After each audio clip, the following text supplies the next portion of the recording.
I'm Fred Lash. I'm a retired Marine Corps Major. I'm here with the Marine Corps Warfighting Laboratory at Quantico, Virginia. Fantastic. Hi, this is Norm Allen with you, and we are right in front of the National Marine Corps Museum on the most important day in Marine Corps history, isn't it, Major? It is. 10 November 1775, the beginning of the Corps. From the very start in Philadelphia, Pennsylvania, at a tavern, Ton Tavern, Pennsylvania. So the Marines were all born with a stein of beer in their hands. Well, and that tavern is right here in the museum now. Well, there is part of it. We do have a Ton Tavern. We've got a mess hall here where you can get SOS. I won't define that right now, but yeah, you can get all that you can get. But the Ton Tavern is preserved here. So how important is a day like this to continue to commemorate? It's important for the Marine Corps because of all the services, we base a lot of our heritage, our courage, commitment on history, and we definitely honor that history every year. And it's important for us to have a commemoration like this, whether you're in a foxhole, with a canteen, with a little Hostess cream-filled cupcake with a candle on it. It's important for every Marine, no matter where they are in the world, to honor this day. Is it kind of unusual to look around and you see the generations of Marines now? I mean, what year did you come into the service, and now you see all these generations passed? Well, I was born in 1944. I came in 1962, went to boot camp, Parris Island, 64, and then officer candidate school and basic school here at Quantico. But I'm seeing it. I was the oldest Marine present for a cake cutting ceremony yesterday, and the youngest Marine was born in 1994, and I just nearly passed out. But and he came in the Marine Corps in 2008. So there's a big generation. You saw today, difference of 73, I think it was 73 years or something like that, and a long and illustrious Corps. But it's important to pass down your heritage and tradition to the younger Marines. But it's exciting to see that heritage and pride in the service is still there, even in these young men who are in their early 20s. It is, and to instill that within them and make them feel important and make them feel they're a vital part, even though they're just beginning, is very, very vital for the Marine Corps. They're going to be important for many years to come. It is, for a long time. America not only needs the Marine Corps, but actually America wants the Marine Corps, and they want it to endure as the force is first to fight. This is one of the most important days in American history, and every year it seems to grow in the need to continue to commemorate the birth of the Marine Corps. What does this mean to you? It's the legacy of our Corps. We celebrate that, and I think knowing from where we came helps the Marines to know they've got to hold up that legacy and that honor and tradition that those that have gone before us have left us, and also it gives us a guidepost on where to go into the future. What about when we look around and see all the generations of gentlemen who are here, all of us who've served in the service at one time or the other for 50, 60 years ago, and now we see these young men? How is that legacy continuing? It's like I said, I think it makes us very proud when you see that. You realize what you're fighting, what you're defending in this great country. We get overseas, and a lot of times it's just one foot in front of the other, working hard, doing what you've been trained to do. You get back here, and it's one thing to see the American public, but when you get around the veterans, those that have done the same thing, it really almost brings tears to your eyes to see some of these gentlemen, like the gentleman we just saw there from Iwo Jima. You just realize what they went through, and it says we got to keep doing our job because we got to keep defending these kind of great Americans. Our country's worth it. It absolutely is. Semper Fi, sir. Happy birthday, Semper Fi. And to you. Thank you. Well, this has been a very exciting day in the birth of the Marine Corps. And you happen to be someone who has seen it all for many years, haven't you? Yes, right. What year did you come into the service? June the 3rd, 1940.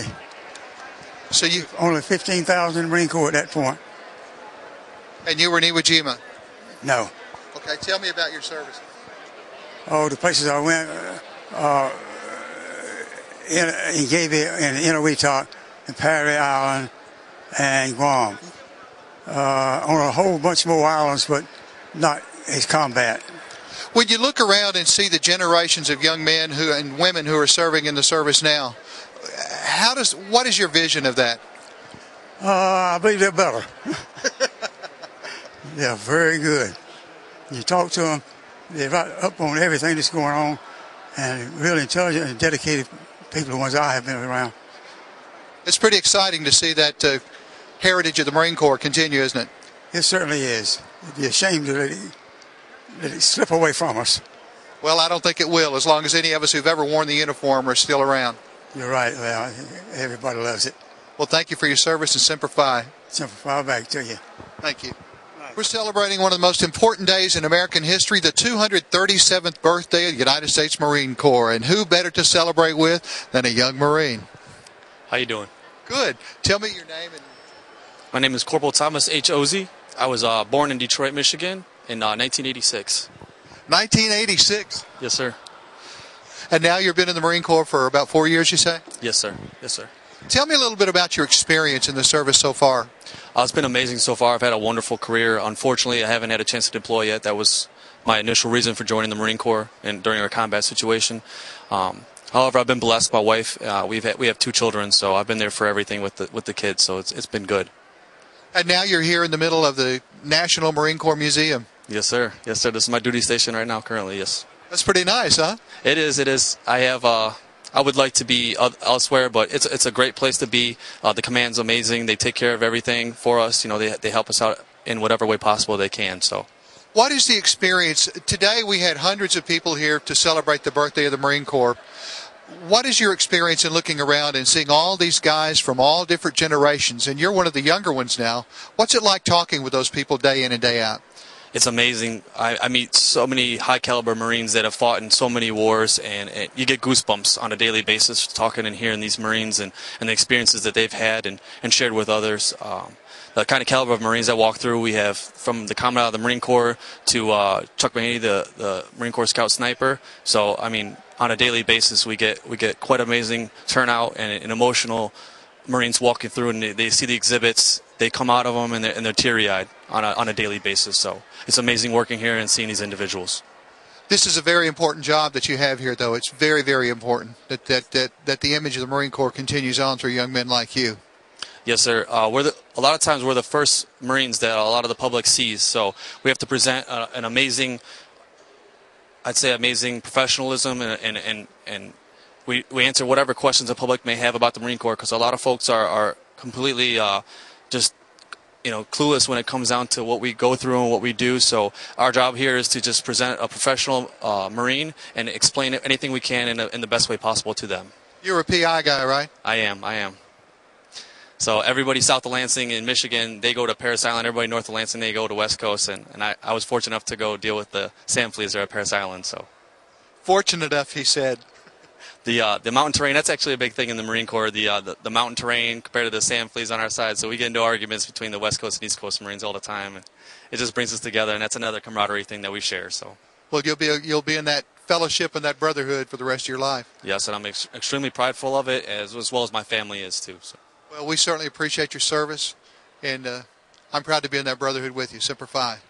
Thank you, sir.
Forward!